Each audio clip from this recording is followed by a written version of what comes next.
I think what we can see is clearly some more classic hotel companies and brands have really embraced this space.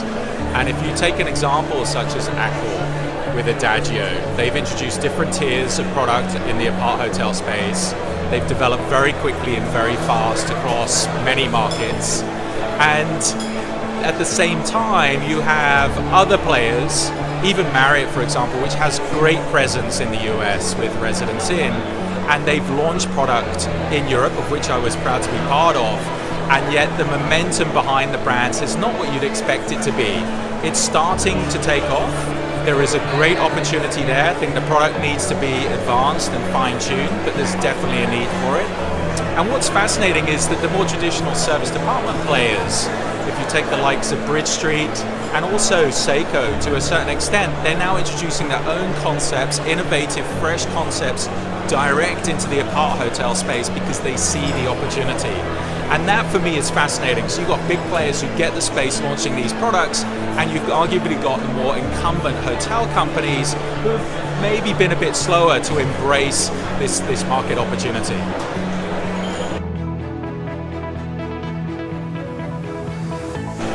Well, I see the main opportunity around product creation and innovation. And if you look at the Bridge Street product that's being launched with Mode, and you look at Lock by Seiko, new product, fresh, resonates with the consumer. And if you look at Moxy by Marriott, they've done a great job. So I think there's a play here for the big brand companies to also launch creative, innovative product into the extended stay space that's going to resonate dynamically with the consumer that really needs it. And we know this piece of the market is huge, so they just need to seize that opportunity.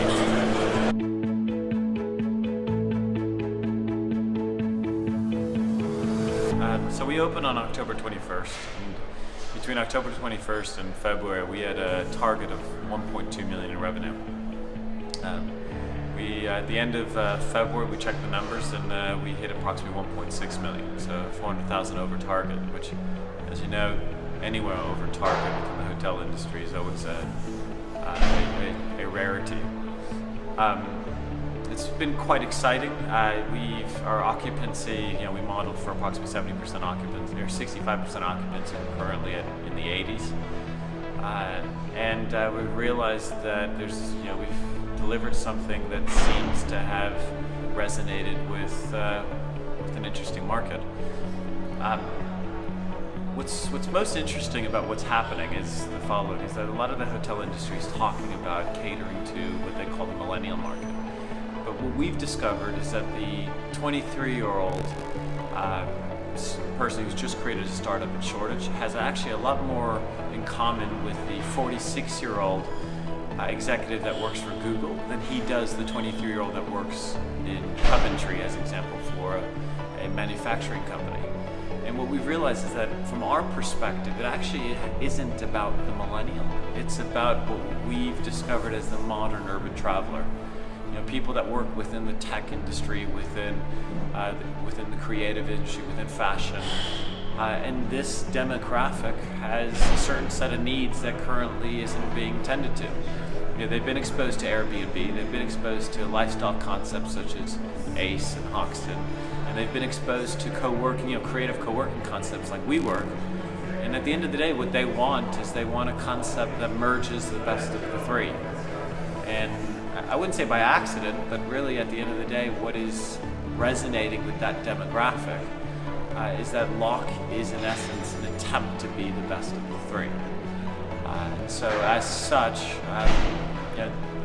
RevPAR, occupancy rate has all been higher than what we had modeled for, and it doesn't seem like it's slowing down anytime soon. So the next hotel to open is Eden Lock, which is Edinburgh, which is although it'll have some of the DNA of the Lehman, good quality, high ultra-fast Wi-Fi, very cool F&B concept, good quality, the L-shaped sofa, good quality bed, so on and so forth. From a design feel, and it'll be very different. And then the one after that is Manchester, Whitworth Lock. That opens in February of next year. That's 150 rooms with a lot more F&B than Lehman. That'll be a completely different experience. And then after that will be Lehman Lock Annex, which is a 104 key extension to Lehman. And the reasoning for that is we realized that the demand was a lot greater than what we anticipated. So we wanted to actually deliver 104 additional rooms with a smaller room size for some of the lower price points guests that we're currently turning away today. And then we've got Dublin, Paris, Amsterdam, and a few more London properties thereafter, and Cambridge.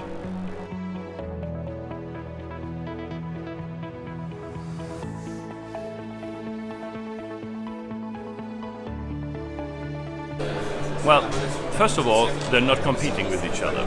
Moxie is something which is definitely short-term, Residence Inn by nature, long-term. You would not go into a Residence Inn to have a coffee if you're not staying there. You want to have the public areas there to be a living room for those people who stay there and get to know each other over the time.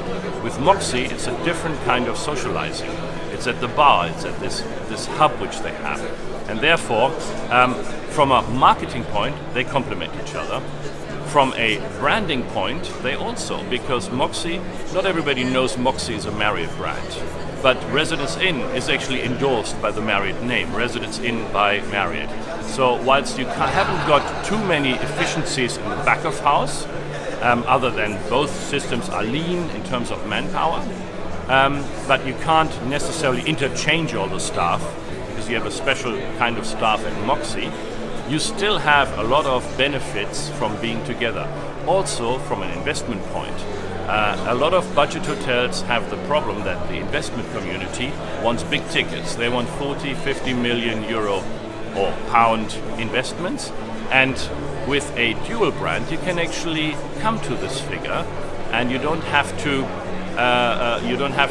collect several sites. You can have one big development, which of course has efficiencies in terms of financing.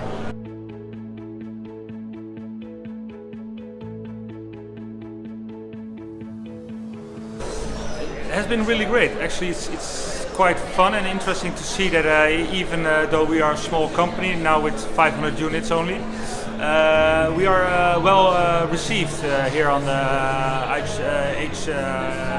IHIF, which is really good. So a lot of big parties here. The big hotel chains are here, the big brokers, but still as a small party. Now with the launch of IHIF 2 years ago, we have a good platform. First 100 units are live, 3 buildings, and we see fast growth in the future. So momentum is there, and I think people like the fact that we have a good platform. We are a young, ambitious team, and we have a nice pipeline already. So the 5 cities in the upcoming 5 years with over 2,000 apartments.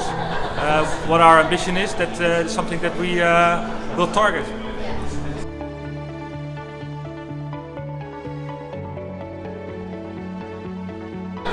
I think what is really good to see is that where we had the 30-40 years of 3-4-star hotels, standard operators, average size of a hotel room, 20-22 square meters, that is past.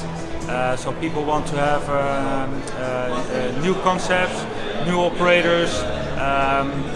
There's more creativity in the concept, which is a really nice thing. There's more focus in the different concepts. So whether it's F&B concept, whether it's completely no F&B, as with IHIF, there's no F&B. We take the neighborhood inside the building, and you see all these operators now making a real choice, maybe into a niche market.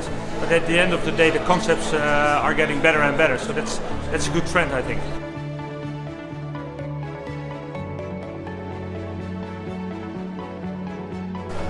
Interestingly, Airbnb hasn't been mentioned as often as it has done in the previous times as IHIF. But what has is Accor's big push into the short-term rental sector with the One Fine Stay purchase, the concierge pool, and also the Oasis Collections investment over the last 12 to 18 months. And also, you heard Dara this morning, the CEO of Expedia, talking about Expedia's push into the short-term rental sector from a distribution perspective.